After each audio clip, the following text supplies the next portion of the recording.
Stalin uncle, what uncle is very wrong uncle. But uncle, this is very wrong uncle.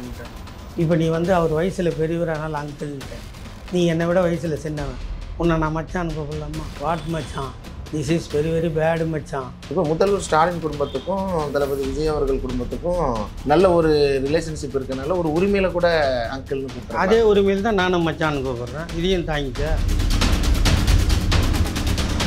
ஆச்சி கொழுக்கட்டை மாவு வந்தாச்சு.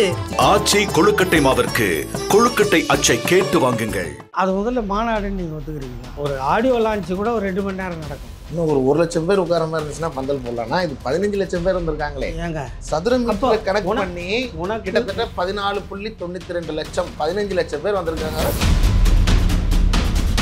பொடி நடுறாங்க, பொடி கீழே விழுது, ஒரு கார் அப்பளமாகுது, அது பக்கத்தில் இந்த காரில் 6 பேர் உட்காந்துருக்கிறான். அவன் உட்காந்துட்டு என்ன பண்ணணும் அது எனக்கு தெரியாது.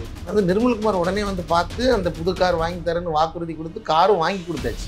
1.5 வருஷம் தானே ஆகுது. நீங்க 50 வருஷம் கட்சி, நீங்க செய்யல 75 வருஷம் கட்சி, அவங்க 1.5 வருஷம் தான் ஆகுது. இனிமேல் கத்துப்பாங்கல்ல.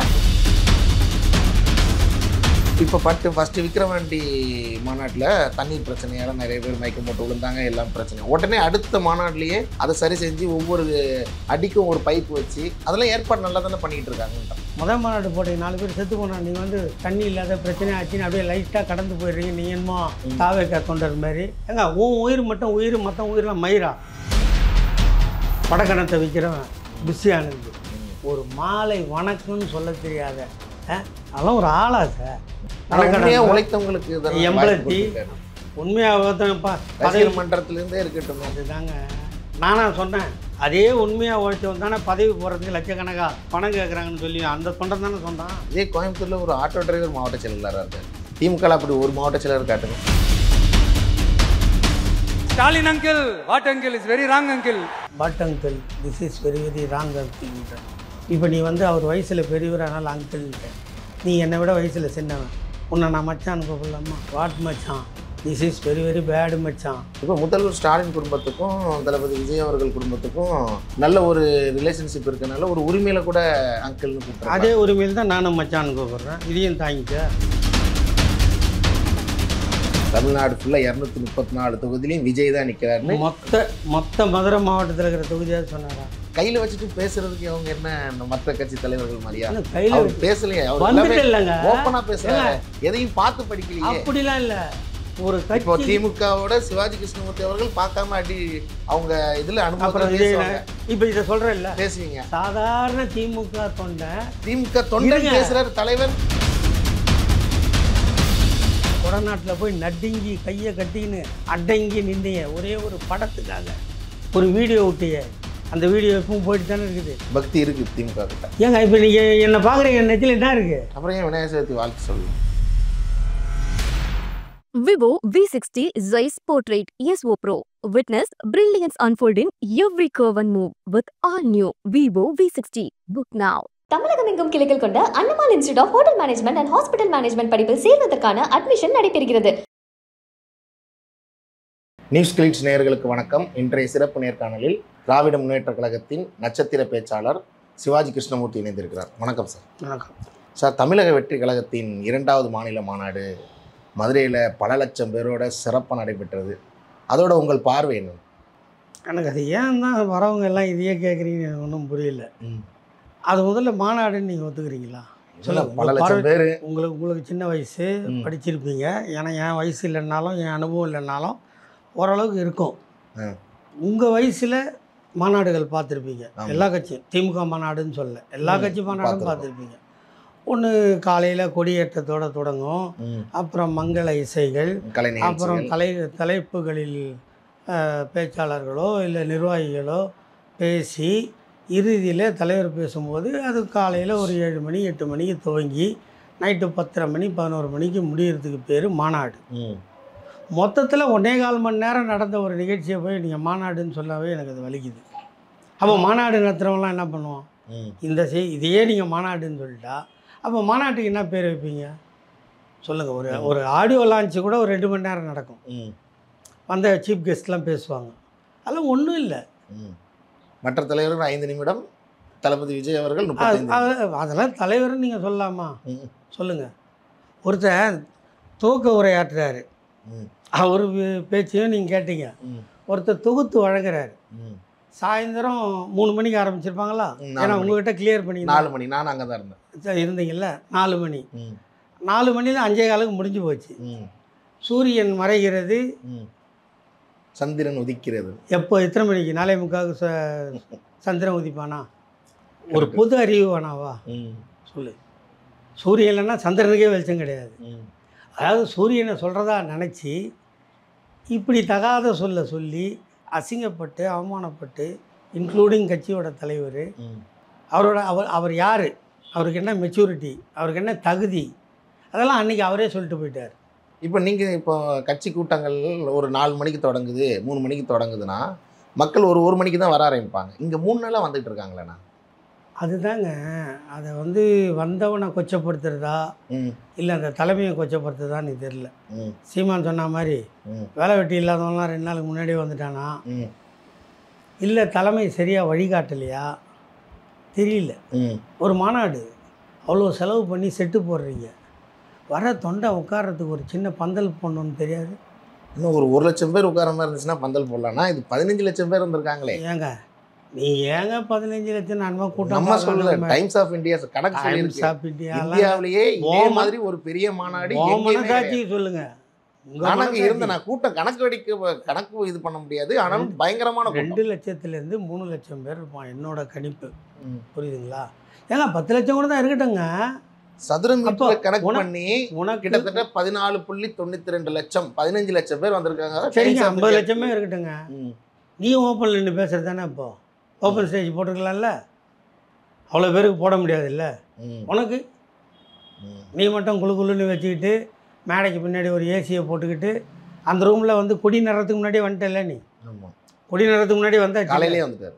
அப்போ கொடி நடுறாங்க, கொடி கீழே விழுது, ஒரு கார் அப்பளமாகுது, அது பக்கத்தில் இந்த காரில் 6 பேர் உட்காந்துருக்குறான். ம். அவன் உட்காந்துட்டு என்ன பண்ணணும் அது எனக்கு தெரியாது. புரியுதுங்களா? ஒருவேளை இந்த காரில் அந்த காரில் 6 பேர் செத்துருப்பான். என்ன நடந்துச்சுன்னு பார்க்குறது இல்லை ஒரு தலைவர். அது நிர்மல்குமார் உடனே வந்து பார்த்து அந்த புது கார் வாங்கி தரேன்னு வாக்குறுதி கொடுத்து காரும் வாங்கி கொடுத்தாச்சு. இப்போ உங்களுக்கு தெரியாத இது இல்லை, உங்கள் அனுபவத்தில் எத்தனையோ மாநாடு பார்த்துருக்கீங்க, எவ்வளோ பிரச்சனைகள் நடக்கும். அதே மாதிரி இது ஒரு சின்ன பிரச்சனை, இதையும் அரசியலாக்கணும். கொடிக்கம்பம் ஒரு கொடிமரம் சாயிறது, அதுக்கு ஒரு தகுந்த பாதுகாப்பு இல்லாதது, அதை யார் நிறுவனன்ற ஒரு ஐடியா இல்லாதது, அது 100 அடி கொடிக்கம்பம் எவ்வளோ வெயிட்டு, அந்த வெயிட்டை தாங்கினா எத்தனை பெல்ட்டு போடணும், இதெல்லாம் தெரியணுங்க. நடக்கலை. 1.5 வருஷம் தானே ஆகுது. நீங்கள் 50 வருஷம் கட்சி, நீங்கள் செய்யல. 75 வருஷம் கட்சி, அவங்க 1.5 வருஷம் தான் ஆகுது. இனிமேல் கற்றுப்பாங்கல்ல. அதுதாங்க. நீங்கள் செஞ்சீங்களா? நீங்கள் மாநாடு போட்டிங்களா? நீங்கள் நடக்கிறதுக்கு ரேம்பாக்கு போகிறதுக்கு நீ ஸ்டேஜ் அடிச்சியா? இல்லை. அதுதான் சொல்கிறது. நடக்காததுனால நீங்கள் இப்போ சின்ன விஷயம் பேசிட்டு போயிடுறீங்க. நடந்துச்சுன்னா என்ன சொல்லியிருப்பீங்க? போன உயிருக்கு எவன் பதில் சொல்ல முடியும்? அதெல்லாம் தப்பு. அதை அறிவிச்சிருக்கணும். இல்லைண்ணா, இப்போ ஃபஸ்ட்டு விக்கிரவாண்டி மாநாட்டில் தண்ணீர் பிரச்சனையால் நிறைய பேர் மயக்கம் போட்டு விழுந்தாங்க, எல்லாம் பிரச்சனை. உடனே அடுத்த மாநாட்டிலேயே அதை சரி செஞ்சு ஒவ்வொரு அடிக்கும் ஒரு பைப்பு வச்சு அதெல்லாம் ஏற்பாடு நல்லா தானே பண்ணிக்கிட்டு இருக்காங்கன்றான். நான் பண்ணதையோ பண்ணாததையோ குறை சொல்லுங்க. அது தலைவனாச்சு, அவங்க கட்சி தொண்டனாச்சு, அது இல்லை பிரச்சனை. மேலேருந்து நீங்கள் ஒரு பத்திரிக்கையாளராக பார்க்குறதில்ல. முதல் மாநாடு போட்டீங்க, 4 பேர் செத்து போனா, நீங்கள் தண்ணி இல்லாத பிரச்சனை ஆச்சுன்னு அப்படியே லைட்டாக கடந்து போயிடுறீங்க. நீங்கள் என்னமோ தாவேக்கா தொண்டர் மாதிரி செத்து போனது தெரியுமா தெரியாதா? இதுலேயும் ஒரு மரணம். இது இப்படிலாம் திமுக மேடையிலேயே அதிமுக மாநாட்டிலேயே யாருன்னா இறந்தால் அந்த மேடையிலேயே செத்துப்போன தொண்டரை சொல்லி, அவர் ஊரை சொல்லி, அவரோட பொறுப்பை சொல்லி, அவருக்கு ஒரு இரங்கல் சொல்லுவாங்களா இல்லையா? ஏங்க உன் உயிர் மட்டும் உயிர், மற்ற உயிரெலாம் மயிரா? ஏன்னா நீங்கள் டென்ஷன் பண்ணனே கேள்வி கேட்குறீங்க. இரங்கல் அறிக்கையை விட்டுருக்காருல்ல எப்போ? ஃபர்ஸ்ட் மாநாட்டில் இருந்தாலும் சரி, செகண்ட் மாநாடு எப்போ? மாநாட்டு முடிஞ்சதுக்கப்புறம். எதுக்கு அவருக்கே தெரிய வராதுல்ல. நான் கட்டுக்கடங்காத கூட்டம்ல. ஸோ உங்கள்கிட்ட பேசலாமா? ஆனால் என்னை வாயை பிடுங்கி கட்டுக்கடங்காத கூட்டம் இது கட்டுக்கடங்காத கூட்டம்லாம் இல்லைங்க. இதை விட கூட்டம்லாம் பார்த்தாச்சுங்க. சிவாஜி கணேசன் ஒருத்தர் இருந்தால் தெரியுமா உங்களுக்கு? தெரியும். இல்லை, ஏன்னா இப்போ அந்த சிவாஜி படத்தை பார்த்துட்டு அந்த சிவாஜியை மறந்து இது சிவாஜி எடுத்துக்கிற நாடு இது. ஆமாம். அவருக்கு 60வது பிறந்த நாள் நான் தலைமை தாங்கி கொண்டாடினேன். கண்ணப்பர்த்தியில் ஊர்வலம் ஸ்டார்டிங் பாயிண்ட்டு முடிகிறது மெரினா பீச்சு. மியூசிக் அகாடமி எதிர்க்கிறதுல இப்போ மேம்பாலம் இருக்குதுல்ல, அது பக்கத்தில் மேடை போட்டு பார்த்தாரு. 11 மணிக்கு ஊர்வலம் ஸ்டார்ட் ஆச்சு. 1:30 மணிக்கு மேடையில் நின்று பார்க்க ஆரம்பித்தார். விடிய ஊர்வலம் போயிட்டு தான் இருக்குது. அங்கேயும் குவிஞ்சிட்டு தான் இருக்குது, கிளம்புன இடத்துலையும் கூட்டம் இருக்குது. இதெல்லாம் நாங்கள் பார்த்தவங்க. இந்த கூட்டத்தை எப்படி நான் பார்க்குறீங்க? இந்த இவங்களுக்கு வந்த கூட்டம் எத்தனை லட்சமாகவும் இருக்கட்டும், சரி, இந்த கூட்டத்தை நீங்கள் டிவியில் பார்த்ததா இருக்கட்டும், பார்த்துருப்பீங்க. எப்படி பார்க்குறீங்க அந்த கூட்டத்தை? நான் தொண்டர்களுக்கு என்ன பார்க்கணும். சொல்கிறீங்க? நீங்கள் பார்த்தீங்க அவர் பேசுனது எவ்வளோ நேரம்? 35 நிமிஷம். 35வது நிமிஷம் முடிக்க கூட இல்லை, பேச ஆரம்பிக்கவும் இல்லை. அவர் பேசுனது 35 நிமிஷம், பேச ஆரம்பிக்கலை. ரேம்ப் வாக்கு வந்த உடனே எவ்வளோ பேர் அலையலையாக வெளியே வந்தான். நானும் பார்த்தேன். அதை தடுக்க அவங்க பவுன்சர்கள் தொண்டர்கள் எவ்வளோ போராடினாங்க. அதெல்லாம் பார்க்க வந்த கூட்டம் சார், கேட்க வந்த கூட்டம் இல்லை. ஒரு முறை அதே சிவாஜி வச்சே சொல்கிறேன், ஏன்னா அவரோட தான் என்னோடய பயணம். திருவண்ணாமலைக்கு போயிருக்கோம், ஈவினிங் கூட்டம். சாயந்தரம் 5 மணி 5:30 மணிக்கெலாம் அந்த கவர்மெண்ட் கெஸ்ட் ஹவுஸை சுற்றி ஒரே கூட்டம். அப்போது சத்தத்தை கேட்டு அவர் கூப்பிட்டு என்ன கேட்டார், என்ன சத்தம்னு. இல்லைண்ணே உங்களை பார்த்து அங்கே கூடியிருக்கான், பார்த்துடலாமே அப்படின்னா. இப்போ நான் சொன்னேன், இல்லைண்ணே இங்கே பார்த்துட்டிங்கன்னா அங்கே கூட்டம் வராது, இவெல்லாம் எப்பவும் ஒரு வேலையை பண்ணாது, பார்க்க வந்தோன்னா பார்த்துருவோம், கேட்க வந்தோம் அங்கே இருப்பான், பார்க்க வந்தவனையும் கேட்க வந்தவனையும் ஒன்றா கட்டி போட்டிங்கன்னா கூட்டம் சரியாக வராதுன்னு சொன்ன மாபெரும் தலைவர்கள். இது நடிகருக்காக வந்த கூட்டம். அவ்வளோதாங்க, பார்க்க வந்தான். ஒரு நடிகரை பார்க்க முடியல, எப்பவுமே உள்ளுக்குள்ளே ஒழிஞ்சிக்கிறாரு. பிறந்த நாளைக்கு போனால் ஆள் ஊரில் இல்லை, எங்கே இருக்கிறாருன்னு வேறு தெரியல, ஒரு கட்சி தலைவர். அப்போ அவன் பார்க்க வந்தான், பார்த்தா கிளம்பிட்டான். இதே கூட்டம் தானே எம்ஜிஆர் அவர்களுக்கும் வந்துச்சு, ஓட்டா மாறிச்சு. கிட்டத்தட்ட அவர் உயிரோடு இருக்கிற வரைக்கும் சிஎம் இருந்தார். விடிய விடிய விடிய விடிய உட்காந்தான் அவர் பேச்சை கேட்க. விடிய விடிய நைட்டு 10 மணிக்கு வரேன்னு சொல்லிட்டு 4:30 மணிக்கு வருவார். ஆனாலும் உட்காந்துதான் அந்த கூட்டம். நீங்கள் எம்ஜிஆரை கொண்டு போய் விஜய்கிட்ட கம்பேர் பண்ணிட்டீங்கல்ல. நாங்கள் அவங்க தான் கம்பேர் பண்ணுறாங்க, டிவிக்கேலேயே கம்பேர் பண்ணுறாங்க. அவங்களுக்குன்னு ஒரு அதாவது கட்சி ஆரம்பித்தார், கொள்கை தலைவர்னு 5 பேரை சொன்னார் முதல் மாநாட்டில். 2வது மாநாட்டில் எம்ஜிஆர் அண்ணாவை எங்கேருந்து வந்தாங்க சொல்லுங்கள், எதுக்கு வந்தாங்க? அண்ணா ஒரு கட்சியை தூக்கினார், அந்த கட்சி 75 வருஷமாக உயிரோடு இருக்குது, அதுலேயும் அந்த கட்சி ஆட்சியில் இருக்குது. கட்சி தொடங்கின உடனேயே சிஎம் அண்ணா அவர்கள் இருந்ததாக சொல்கிறாங்க. அதேமாரி கட்சி தொடங்கிய உடனே எம்ஜிஆர் அவர்கள் சிஎம், நானும் கட்சி தொடங்கின உடனே சிஎம். அதுக்காக அண்ணாவையும் இவங்களையும் வச்சுருக்காங்க. இந்த தொலைக்காட்சி மூலமாக இது யாருன்னா பார்த்தா தாவேக தொண்டனுக்கு. அவர் முதல்ல நீதி கட்சி, அப்புறம் திராவிடர் கட்சி, அதுக்கப்புறம் திமுக திராவிட முன்னேற்ற கழகம். அதுக்காக கிட்டத்தட்ட 25 வருஷத்துக்கு மேலே உழைச்சிருக்கார், பேசியிருக்கார், எழுதியிருக்கார், சிறைக்கு போயிருக்கார். அதுக்கப்புறம் தான் அவர் சிஎம். எம்ஜிஆர் அதிமுகவில் விதை போட்டு வளர்த்து சட்டமன்ற உறுப்பினராக, சிறுசேமிப்பு குழு தலைவராக, திமுகவின் பொருளாளராக உயர்ந்து ஒரு 20 ஆண்டு காலம் இந்த திமுகவுக்காக உழைத்து அதுக்கப்புறம் தனி கட்சி ஆரம்பித்து 72ல் அப்புறம் 5 வருஷம் கழித்து தான் சிஎம் பண்ணார். அவரோட செயல், அவரோட தயால குணம், அவரோட இதெல்லாம் உங்களுக்கு வராது, வரலன்னாலும் சொல்கிறேன். ஓகே, எம்ஜிஆர் அளவுக்கு வரலனாலுமே ஒரு ஃபேஸ் வேல்யூ இருக்குல்ல உங்களுக்கு. நான் யாருக்கு தான் விஜய் அவர்களுக்கு, வடிவேலுக்கு தான் ஃபேஸ் வேல்யூ இருக்குது, இல்லைன்னு சொல்லல. அவரும் நடிகர் தான், இவரும் நடிகர் தான். நான் யாருக்கும் ஃபேஸ் வேல்யூ இல்லை, யாரையும் குறைச்சி மதிப்பு இல்லை. ஓட்டா மாறுமான்னு கேட்குறேன். இல்லை, அதுக்கு அடையாளம் தான் அவர் பேச்சை கேட்கலையே. அவர் பேச்சை எவன் கேட்டான் சொல்லுங்கள்? பாதிக்கு மேலே வெளியே போயிட்டாங்கல்ல. இருந்தாலும் கூட்டம் நிறைய வளர்ந்துதான். மறுபடியும் ஒரு கட்சியில் தொண்டன் தலைவன் என்ன ஆணையிடுறாரு, தலைவன் என்ன செய்தியை சொல்கிறாரு, அந்த செய்தியை கொண்டு போய் பார்க்காத வராத பாமர மக்கள் கிராமத்துக்கும் கொண்டு போய் சேர்க்கறது தான் ஒரு தொண்டனோட வேலை.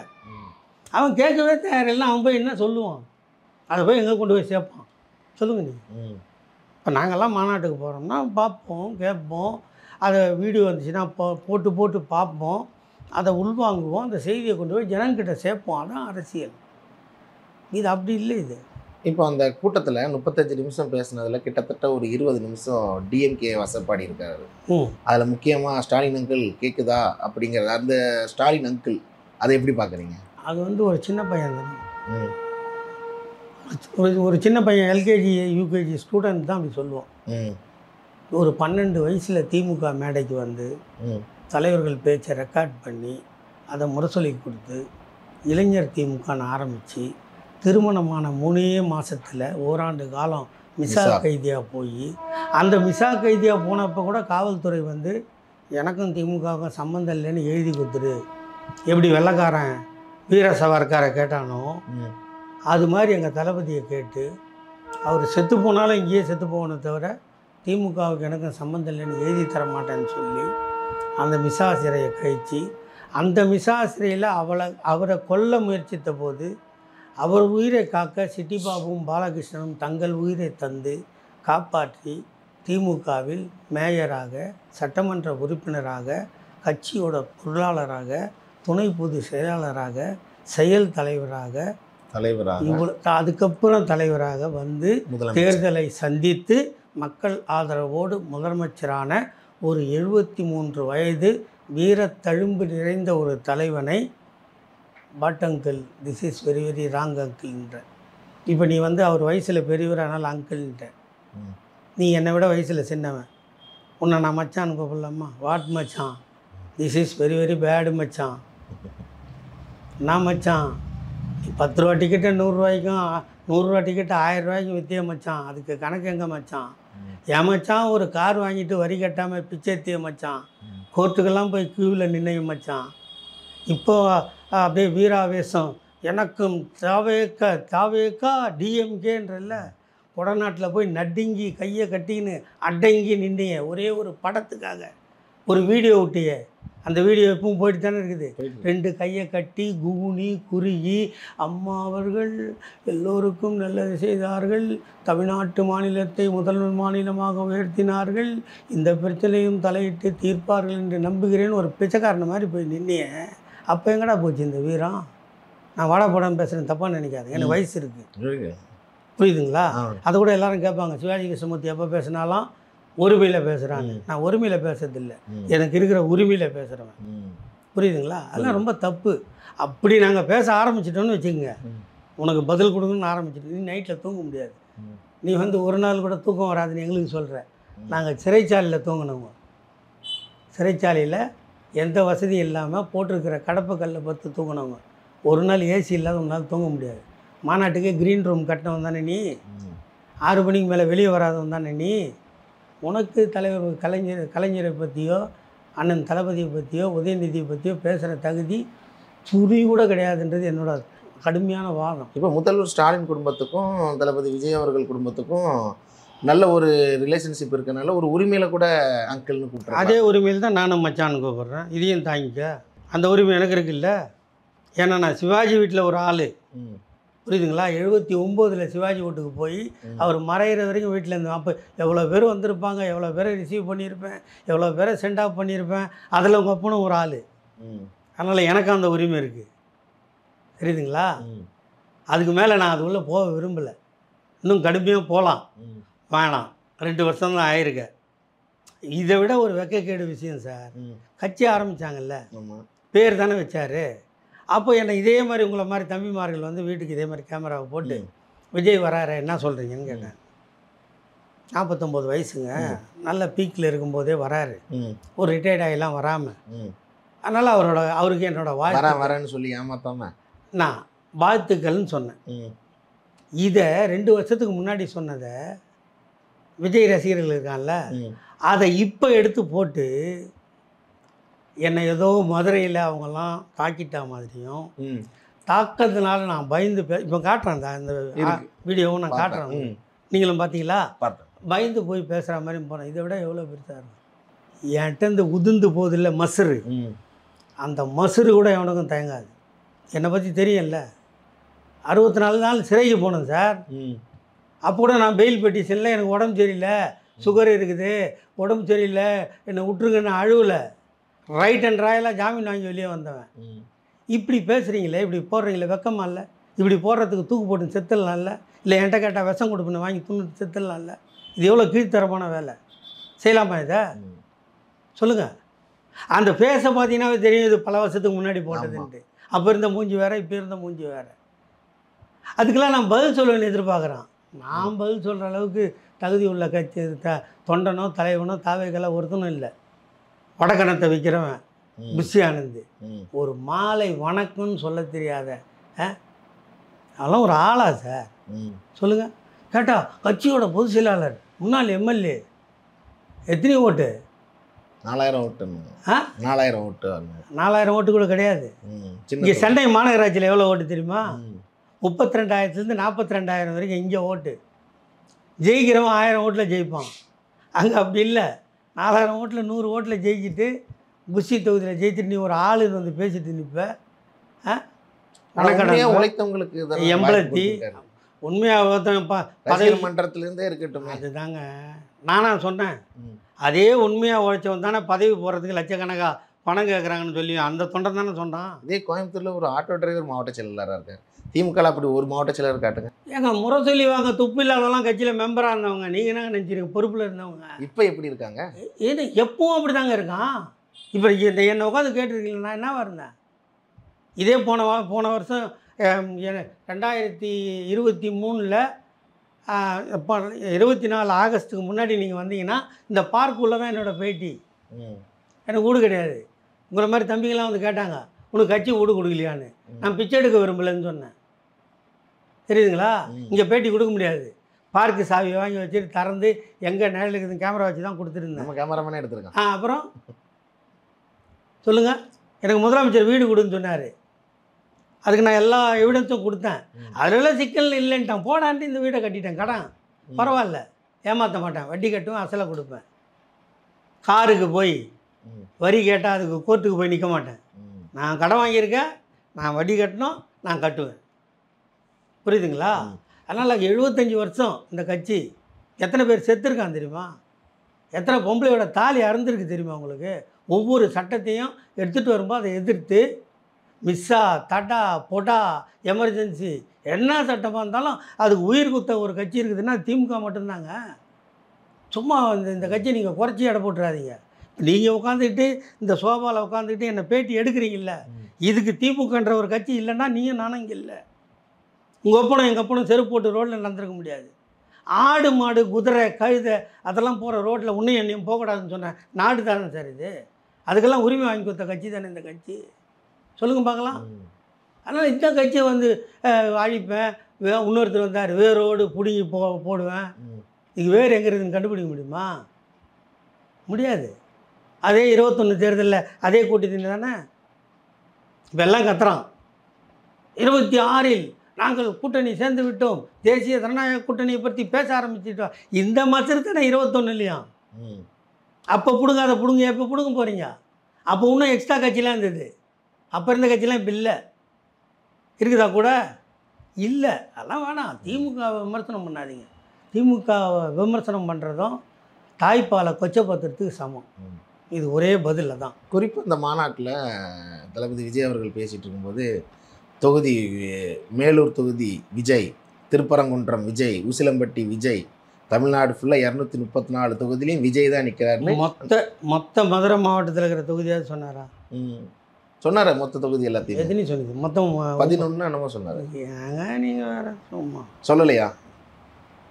என்னங்க நீங்கள் பேசிட்டு இருக்கீங்க?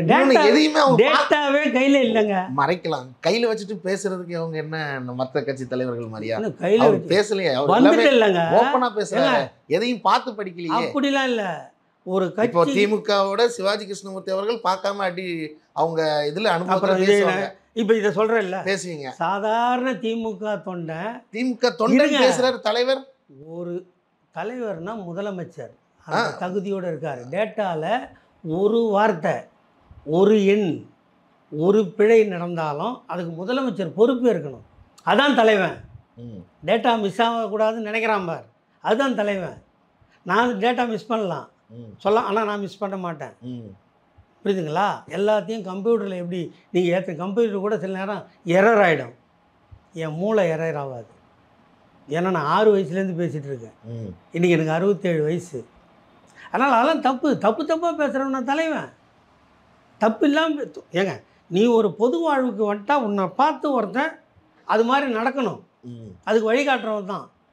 இப்போ நீங்கள் என்னை கேட்டு வந்திருப்பீங்க. நான் காலைல வாங்க 5:30 மணிக்கு இந்த முனையில் உட்காந்து தான் பேப்பர் படிப்பேன்.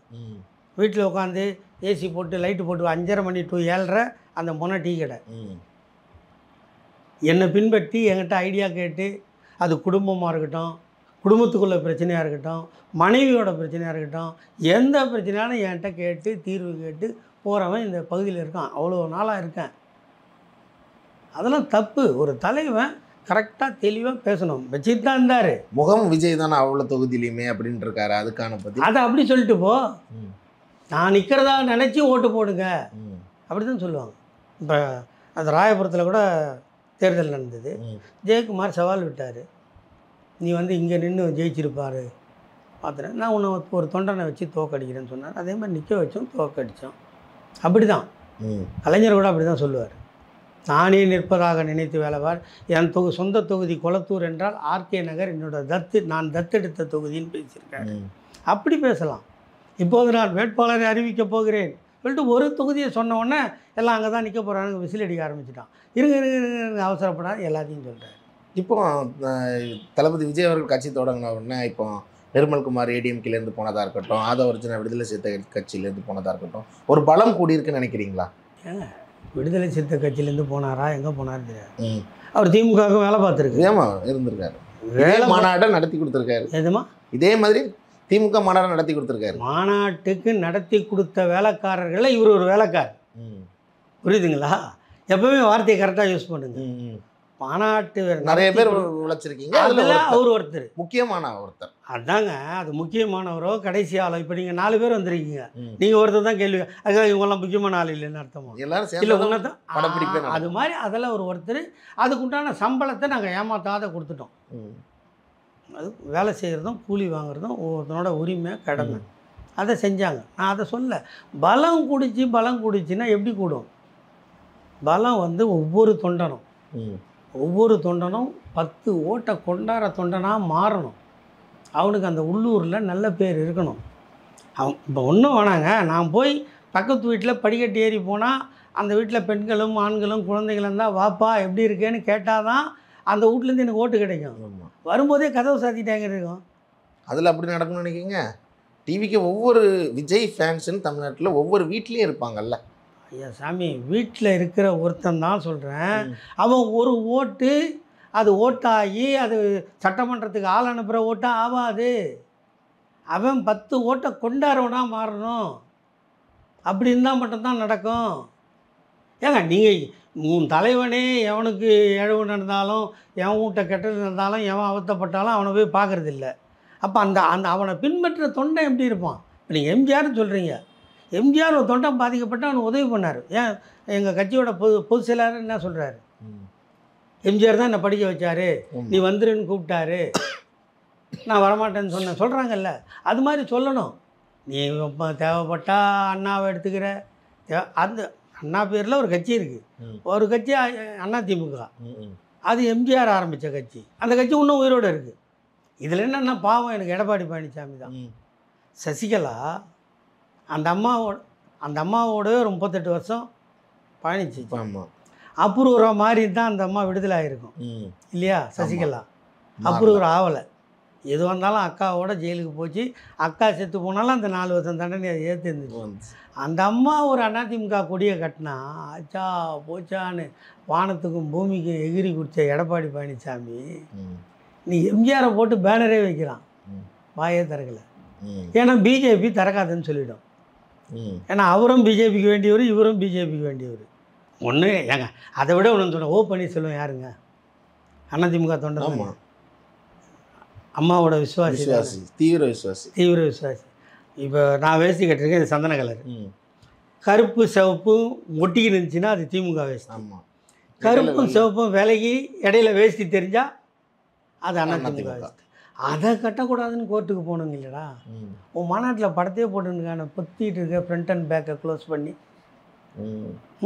ஏன் நீயும் பிஜேபியோட அடிமை, விஜயும் பிஜேபியோட அடிமைன்றது இதிலேருந்து தெரியுது, நல்லா தெரியுது. வாங்கின காசுக்கு வஞ்சனை இல்லாத கூவுறாங்க, கூவட்டும், அதை பற்றி எங்களுக்கு கவலை இல்லை.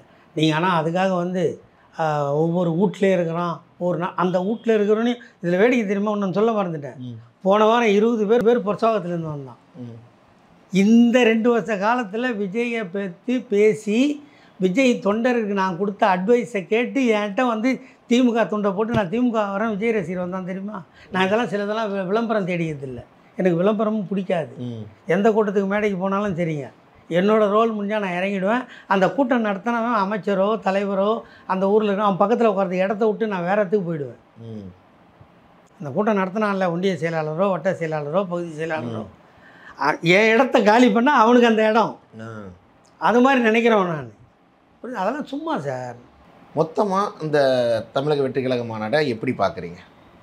அவ்வளோதான் சார். பார்க்க வந்த கூட்டம் பார்த்துட்டான், கலைஞ்சிட்டான். ஓட்டாக மாறுமான்றது எனக்கு தெரியாது. எல்லா தொகுதியிலும் ஓட்டு இருக்குது, கணிசமான ஓட்டு இருக்குது, இருக்குது இல்லைன்னு சொல்லல.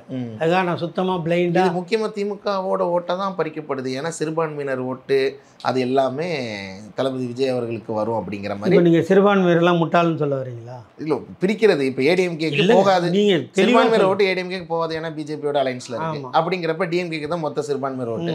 இதை தளபதி விஜய் அவர்கள் இவர் எப்படி சிறுபான்மையினர் ஓட்டை வாங்குவார்? பிஜேபி எதிர்க்கிறார்ல ஸ்ட்ரைட்டா. எங்கே ஸ்ட்ரைட்டா? நீங்கள் தானே சொன்னீங்க 20 நீங்கள் பட்டி இந்த பேட்டியை ஆரம்பிக்கும் போது என்ன சொன்னீங்க? 35 நிமிஷத்தில் 25 நிமிஷம் திமுக, 5 நிமிஷம். அது எதுக்கு அவர் சொல்றாருல? அவருக்கு அப்படி பேசலன்னா கண்ணால பார்க்குற பக்கத்தில் உள்ள எதிரியை முதல்ல அடிக்கணும், அதுக்கப்புறம் தானே மேலே அடிக்கணும். நீங்கள் திமுக பாஜக இரண்டும் வேறு வேறு அல்ல, ஒன்றுதான் அப்படிங்கிறத தெளிவாக சொல்றாரு. அப்படி சொல்லலை, சொல்றாரு. திமுக அரசியல் எதிரி, பாஜக கொள்கை எதிரி. இப்போ 2026 தேர்தல் வரப்போகுது. 2021 எங்கள் கூட இருந்த எல்லாரும் தான் இப்போ இருக்காங்க. ஆனால் அதே 2016 எங்கள் கூட இருந்தவங்களாம் இருந்தாங்களா? இல்லை. எங்கே இருந்தாங்க? திமுக. அப்போ அவங்க யார் தெரியுமா? அரசியல் எதிரிகள். தேர்தலுக்காக, தேர்தல் வெற்றிக்காக அணிமாறி சேர்பவர்கள் அத்தனை பேரும் அரசியல் எதிரிகள். அவர்களை அவ்வளோ தாக்க வேண்டிய அவசியம் இல்லை. கொள்கை எதிரின்னா உன்னோட அடிப்படை கொள்கை உயிர் நாடியில், உன்னுடைய ஆன்மாவில், உன்னுடைய உதிரத்தில் கை வைக்க பார்க்குறவன் தான் கொள்கை எதிரி. நீ கொள்கை எதிரி 5 நிமிஷம் பேசிட்டு அரசியல் எதிரி 25 நிமிஷம் பேசுகிறதுலே லாஜிக் இல்லாத ஒரு அரசியல் தலைவர் நீ. கொள்கை எதிரிகள் மாற மாட்டாங்க சார், அரசியல் எதிரி தான் மாறுவாங்க. அரசியல் எதிரி எப்போனா மாறுவாங்க. இதே நாளைக்கு இப்போ எலெக்ஷனில் நின்று இப்போ ஒரு குறிப்பிட்ட ஓட்டு வாங்கி அதனால் வெற்றியே கிடைக்காம போனால் சும்மா அப்படியே உட்காந்துருப்பாரா? சீமான் மாதிரி. சீமானுக்கு தமிழ் உணர்வாளர்கள் உலகம் பூரா வந்து பணம் அனுப்புகிறாங்க. அந்த பணத்தில் ஃபாரின்காராக வாங்கி வச்சுட்டு அவர் சொகுசாக இருந்துகிட்ருக்காரு. கட்சியில் இருக்கிற பணக்காரன்லாம் ஏழையாகி காரில் வந்தவங்களாம் சைக்கிளில் போக வச்சு அவர் இருக்கார். அது வேறு. இவர் இதே கண்டினியூ பண்ணுவாரா? அப்போ எங்கே போவ நீ? இப்போ நீ எல்லா கட்சியும் அதிமுகவை பேசிட்ட, சீமா உன்னை பேசிட்டான். நாளைக்கு இந்த அரசியல் எதிரிகளில் யாரோட ஒருத்தராவது உன்னோட வந்தாலோ அவங்களோட நீ போனாலோ அது அரசியல் எதிரிகள். கொள்கை எதிரிகிட்ட போகவே முடியாது. புரியுதுங்களா? அதனால் அவர் வந்து வீம்புக்கு, அதான் சொன்னல, நெய்வேலியில் பிடிச்சிட்டு வந்தாங்கல்ல, வீட்டுக்கு கூப்பிட்டு வந்தாங்கல்ல, இது வரைக்கும் அது என்னாச்சு? ஒரு ரெய்டு வந்த உடனே நீங்கள் ஓடி போகிறீங்க, அதோட முடிஞ்சு போகுதுன்றாரு. உன் வீட்டுக்கு வந்தாங்களே ரெய்டு, அது என்னாச்சுன்னு கேட்கணும்ல நீ. உன் வீட்டுக்கு வந்தப்புறம் தானேங்க திமுககாரன் வீட்டுக்கு வந்தாங்க. நான் ஷூட்டிங் முடிச்சுட்டு வரேன், பின்னாடி வரேன், நீங்கள் போங்கன்னு சொன்ன விட்டாங்களா? ஒன்று காரில் தூக்கி போட்டு வரல, என்னாச்சு அது? அப்போ தான் பேச்சுவார்த்தை நடத்தி கட்சி ஆரம்பி, நீ சிறுபான்மையின் ஓட்டை மீறி நாங்கள் இவன் இந்த கவுண்டமணி ஒரு படத்தில் சொல்லுவான்ல, 2 பைக்கு தான் வருதாங்காட்டியும் நடுவில் பூந்து போயிடலான்னு பார்த்தேன்னு சொல்லுவார் தெரியுமா? 2 பைக்குன்னு இருந்துச்சுன்னா ஒரு நடுவில் பூந்து போக மாட்டேன், லாரியில் அடிபட்டு சாவணும். அந்த கதை தான் தாவேக்கா கதை. ஓகே, இறுதியாக தளபதி விஜய் அவர்கள் உங்களுடைய தொகுதி ஆர்கே நகர் தொகுதியில் நின்னா வெற்றி வாய்ப்பு எப்படி இருக்குன்னு நம்புறீங்க? ஜெயிக்க முடியாது சார். நான் தான் சொன்னேன், ஓட்டு வாங்கலாம். அவர் ஒருத்தர் கூட ஜெயிக்க மாட்டார் அவர் கட்சியில். ஏங்க உனக்குன்னு ஒரு ஓட்டு போகிறதுக்காக நீ இந்த மக்களுக்கு என்ன பண்ணியிருக்க? என் கேள்வி அதான். நீ ஒன்றும் வேணாங்க, இவ்வளோ நாள் சம்பாதிச்ச, உச்சத்துலேருந்து வந்தேன்ற, கடைசியாக 6-7 படம் ஓடலை, அது வேறு, அது கணக்கு வழக்கு எனக்கு தெரியும், உங்களுக்கும் தெரியும். ஆனால் நீங்கள் சொல்ல மாட்டீங்க. கடைசி படம் வரைக்கும் பிளாக் பஸ்டர். ஆமாம், அது எல்லாம் கரெக்டு தான், அதை நான் ஒன்றும் தப்பு சொல்லலை. 50 வயசு ஆயிடுச்சு. இப்போ நீ அரசியலுக்கு வரணும்னு நினச்சிருப்பில்ல, ராத்திரி கடவுள் வந்து சொல்லி காலையில் அரசியலுக்கு வந்திருக்க மாட்டேன். வரணுன்ற எண்ணம் உன் எண்ணத்தில் இருந்திருக்கும். அந்த இடைப்பட்ட காலத்தில் தான் கொரோனா வந்துச்சு. அந்த இடைப்பட்ட காலத்தில் தான் வெள்ளம் வந்துச்சு. அந்த இடைப்பட்ட காலத்தில் தான் சிஏஏ சட்டம் வந்துச்சு. அந்த இடைப்பட்ட காலத்தில் தான் முத்தலாக் தடை சட்டம் வந்தது. அந்த இடைப்பட்ட காலம் தான் வக்குப்பு வாரிய சட்டம் வந்தது. இதெல்லாம் உன்னோட ஸ்டாண்ட் என்ன? நீ என்ன பண்ண சொல்லுங்கள். அது மாதிரி அரசியல் ரீதியாக ஏதாவது பண்ணியிருக்கணும். இப்போ கூட இன்னைக்கு காலையில் கூட நியூஸ் 7ல் போட்டாங்க, நம்ம சிரஞ்சீவி கட்சி ஆரம்பித்த கதை. இதெல்லாம் நீங்கள் தானே போடுறீங்க, ஊடகத்து வாயிலாக தானே போடுறீங்க. அப்போ அதெல்லாம் அவருக்கு பொருந்தும் இல்லை. பாஜகவோட அலைன்ஸ் வச்சதுனால தானே சிரஞ்சீவி கட்சி ஏதாச்சு. அது வரைக்கும் நல்லா தானே போயிட்டு இருந்துச்சு. கிட்டத்தட்ட 11 லட்சம் 2வது இடத்துல அவங்க இருக்காங்க. இப்போ இருக்கிற அறிவிப்புப்படி ஃபர்ஸ்ட் இடத்துல 15 லட்சம் தாவைக்க மாநாடு, மதுரை மாநாடு. 2வது 11 லட்சத்தோட சிரஞ்சீவி. அதான் சொல்கிறேன் சார், 11 லட்சமோ 15 லட்சமோ சார் ஓட்டாமல். அதுக்கு நீங்கள் ஏங்க சிவாஜி எடுத்துக்கங்க, சிவாஜி எடுத்துக்கங்க. அவர் சிரித்தா தமிழ்நாடே சிரிக்கும், அவர் அழுதா தமிழ்நாடே அழுகும். சிரிக்க வைக்கிறதுக்கு பல நடிகர் வரலாம், அழ வைக்கிறதுக்கு எவனும் இந்த நாட்டில் கிடையாது. சிவாஜி கணேசன், அதுக்கப்புறம் கமலஹாசன், மற்றபடி யாருமே கிடையாது. புரியுதுங்களா? அப்பேற்பட்ட மனுஷங்க. அது நீங்கள் என்ன நினைக்கிறீங்க? நீங்கள் அதெல்லாம் இல்லை. எல்லாம் இப்போ வந்து தமிழ்நாட்டில் இப்போ பிஜேபிக்கு என்ன பயம்னா சார், அவங்க பார்க்குறாங்க ஆடி மாதம் வந்துச்சுன்னா எல்லா ஊர்லேயும் ஆடி மாதம் கூழ் ஊற்றுறான். முருகருக்கு விழா வந்துச்சுன்னா வித்தியாசம் பார்க்காம அழகு குத்திக்கிறான், காவடி எடுக்கிறான். பெருமாள் ஃபங்க்ஷன் வந்துச்சுன்னா ஊரெல்லாம் சோறு போடுறான். இவனுக்கு என்ன தான் கதைன்னு அவனுக்கு ஒன்றும் புரியல. எதை எதை எங்கே வைக்கணுமோ அங்கே கரெக்டாக வைக்கிற சக்தியை தந்தை பெரியாரும் காமராஜரும் பேரறிஞர் அண்ணாவும் தலைவர் கலைஞரும் ஆழமாக ஊன்றி வைத்திருக்கிறார்கள். நாங்கள் பக்தி இல்லைன்னு சொல்லவே இல்லை, இப்பவும் சொல்கிறேன். பக்தி வேறு, பகுத்தறிவு வேறு. பக்தி இருக்குது திமுக கிட்ட. ஏங்க இப்போ நீங்கள் என்னை பார்க்குறீங்க, நெத்தியில் என்ன இருக்குது? அப்புறம் ஏன் விநாயகர் சதுர்த்தி வாழ்த்து சொல்லல? என்னது யார் சொல்லணும்? இப்போ என் வீட்டுக்கு வந்து உண்டை கொழுக்கட்டெலாம் சாப்பிட்டு போகிறான், அவனை கை கொத்து வாழ்த்து. நீங்கள் சொல்கிறது இந்த தலைவர் சொல்லணும்ல, தலைமை அறிவிக்கணும்ல. ஒரு விநாயகர் சதுர்த்திக்கு ஒரு படம் போட்டால் கூட விடுமுறை தின சிறப்பு திரைப்படம்னு போடுறீங்களே. ஆமாம், நீங்கள் பக்தி பற்றிலாம் பேசலாமா? விநாயகர் சதுர்த்தி வேறங்க. நான் விநாயகர் கோயில் கூடாது என்பதல்ல எங்கள் கொள்கை. கோயில் கொள்ளையர்களின் கூடாரமாக மாறிவிடக்கூடாது என்பதுதான் எங்கள் கொள்கை. நீங்கள் கட்சி மாநாட்டில் விநாயகர் சதுர்த்தி வாழ்த்து உங்களால் சொல்ல முடியுமா? யாருக்கு? நீங்கள். நான் சொல்ல மாட்டேன்ல. ஏன் ஏங்க அது பகுத்தறிவு ஒத்து வர. பகுத்தறிவு வேற. விநாயகர் எப்படி தமிழ் கடவுள் இல்லையா? இல்லைங்க, இருங்க நான் கேட்குறேன். அது என்ன விநாயகர் என்ன சொல்கிறாங்க?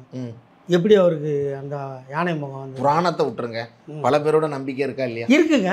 அதுக்கு தாங்க இப்போ என் பொண்டாட்டிக்கு நம்பிக்கை இருக்கு, நான் கும்பிட்டு வரேங்க, அவ்வளோதாங்க. அதுதான் நான் யாரையும் கும்பிட வேணாம்னு சொல்லி மற்றவங்க தொண்டர்களோட பொண்டாட்டி இல்லை. இப்போ வாழ்த்து சொல்ல வேண்டாம். உத்தரப்பிரதேசம் மாதிரி வந்து பாயெல்லாம் உள்ளே போய் ஒழிஞ்சிக்க, மசூதியில் வாங்க சொல்லாத, மைக்கை கைட்டு போடுன்னு நாங்கள் சொல்லலை. நீ என்ன வேணுமோ கும்பிட்டுக்கோ, உனக்கு பாதுகாப்பு கொடுக்குறது எங்கள் வேலை. ஒரு முதலமைச்சரோட கடமை தானே. ஒரு விநாயகர் சதுர்த்தி வாழ்த்து சொல்றதுல என்ன இருக்கு? என்ன கெட்டு போகுதுங்கிறது மட்டும். ஒன்றும் கெட்டு போகல. ஏன் அப்போ சொல்லலைன்னா இப்போ நாடு என்ன கெட்டு போச்சு? உங்களுக்கு ஒன்றும் கெட்டல இல்லை, கெடல. அவ்வளோதான். உங்களே மாதிரி உங்களோட அவ்வளோதாங்க. உங்களோட நம்பிக்கைக்காக சொல்லலாம்ல. அதாங்க என்னோட நம்பிக்கை, ஊரார் நம்பிக்கைலாம் இல்லை. சொல்லலையா சொல்லலை, சொன்னோமா சொன்னோம், அவ்வளோதான். நன்றிண்ணா. ஆச்சி கொழுக்கட்டை மாவு வந்தாச்சு.